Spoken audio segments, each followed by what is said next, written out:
Let's get to the top story. President Biden and Senate Republicans have struck an historic bipartisan agreement that their talks should fall apart on infrastructure. The news comes just in time for them to do nothing at all. Here's Senate Majority Leader and drugstore reading glasses rack Chuck Schumer laying out the path forward. A bipartisan group led by Senator Sinema and I think Senator Portman is the lead Republican, are trying to put something together that might be closer to what the president needs. But that's not going to be the only answer. We all know as a caucus we will not be able to do all the things that the country needs in a bipartisan way.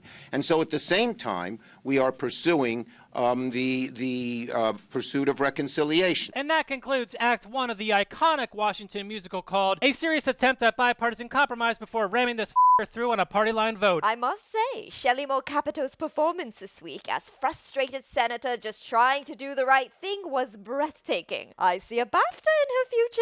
Absolutely. Now, Michael, when do we stop the artifice that there's bipartisanship in Washington unless we're deciding to invade a country?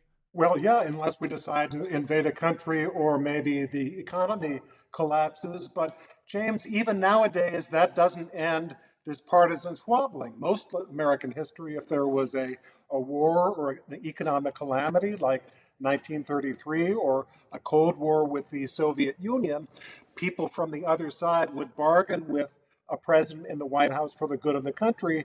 Last 30 years or so, that is a thing of the past. Now, Joe Biden could disguise this as defense spending by making construction teams wear defective body armor instead of those far more impenetrable mesh vests. Sure. Now, Biden needs the American people behind this. I got interested in the Gulf War when I saw Jarhead. Maybe people would get into infrastructure if we made a movie called Roadhead. Sure, yes, I can see that working. Now, moving on, a shocking report from ProPublica shows the people who've been ravenously hoarding America's wealth are also keeping all the money for themselves. The report showed that the 25 richest Americans saw their worth rise a collective $401 billion from 2014 to 2018. They paid a total of $13.6 billion in federal income taxes in those 5 years, the IRS data shows. It amounts to a true tax rate of only 3.4%. In the billionaire's defense, it's not prudent to invest in a venture obviously on its last legs. Now, the wealthy control those who control our tax code, which brings us to our recurring segment, There's Nothing We Can Do About It.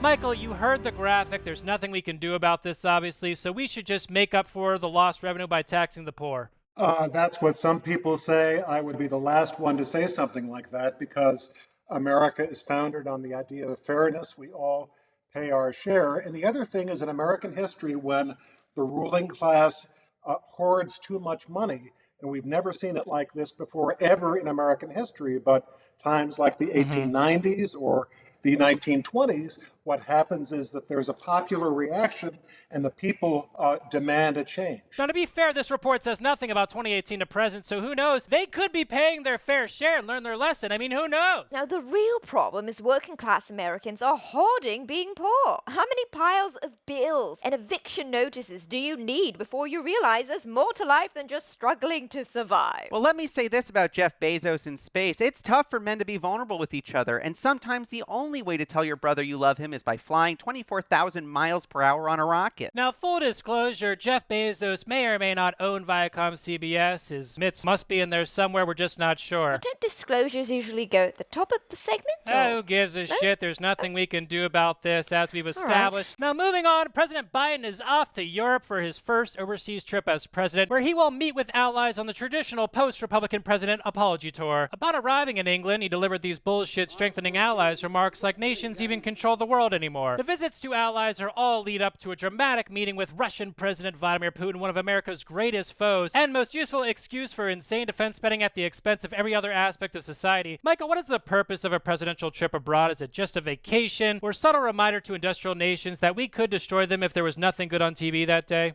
Usually it's all those things, but this is something new because during the last 4 years when Donald Trump was president, he was saying to these leaders, especially in Europe, I'm going to pull out of NATO.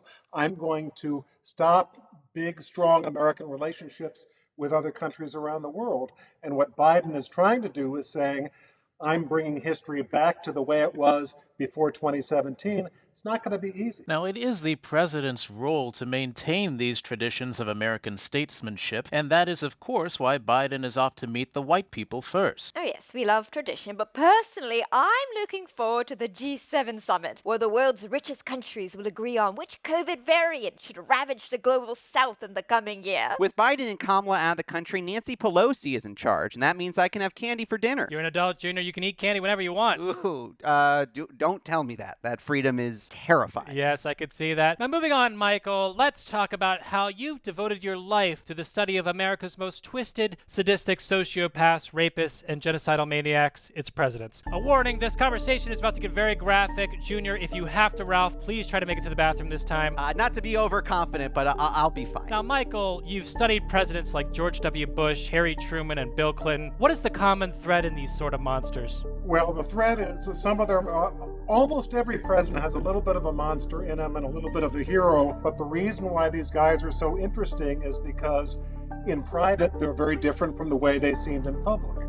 I don't know if you've heard, for instance, the tapes that LBJ made of his private conversations. What's LBJ stand for? Lyndon Johnson. I have no idea. He would order trousers and he would tell the head of the Hagar Slacks company why the store-bought kind were not comfortable and do this in graphic anatomical detail. I have to say, I have heard those tapes, and it is harrowing to hear the president say the word bunghole. A bunghole is the least of it. Well, Michael, when you come home and your wife wants to watch Seven, you must tell her, no thanks, honey, I do that for a living. You know, I can't help but think that the reason Michael is so obsessed with presidents is because he has presidential tendencies himself. That is too far, Dr. Oh. Blue. Michael, tell him he's crazy, No. okay? Tell him you would never send hundreds of thousands of young men to their deaths to keep oil affordable for an extra 20 years. Never done it, never would do it. Oh, thank God, Jesus. All right, let's just hope the next president never becomes president, okay? All right.